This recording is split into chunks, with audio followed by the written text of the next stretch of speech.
والله يا غريمي بختك مايل، بس المرة دي مش لوحدك.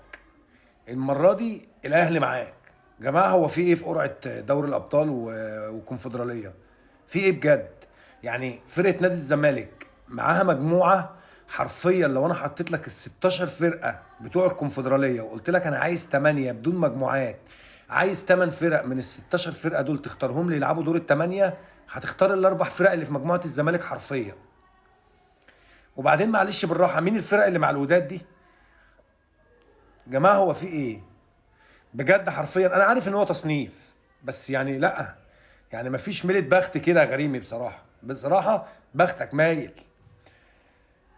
ده بالنسبة للزمالك. ليه مش الزمالك لوحده؟ لان الامانة برضو مش الزمالك لوحده. يا جماعة نبص على مجموعات دوري ابطال افريقيا. انت بتتكلم في كل مجموعة تقريبا انت عارف مين اللي هيتأهل. يعني في مجموعة فيها بيراميدز ونهضة بركان، دول تأهلوا.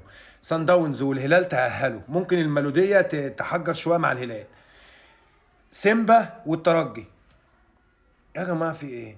لا يعني حرفيا في ايه؟ يعني تيجي تتكلم بقى الاهلي، الجيش الملكي، يانج افريكانز، شبيبه القبائل.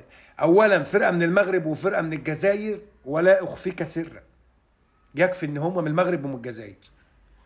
ويانج افريكانز، يانج افريكانز دي من الفرقه اللي هي طول عمرها فرقه ممتازه وبتلعب كره جميله وكره ممتعه وبتحجر بشكل كبير مع الفرقه المصريه. يعني فرقه افريقيه بتلعب كوره، بتعرف تلعب كوره، فرقه ممتازه يانج افريكانز. فمش لوحدك يا غريمي، مش لوحدك. بس في حاجه غريبه في مجموعات دوري ابطال افريقيا والكونفدراليه بصراحه. بصراحه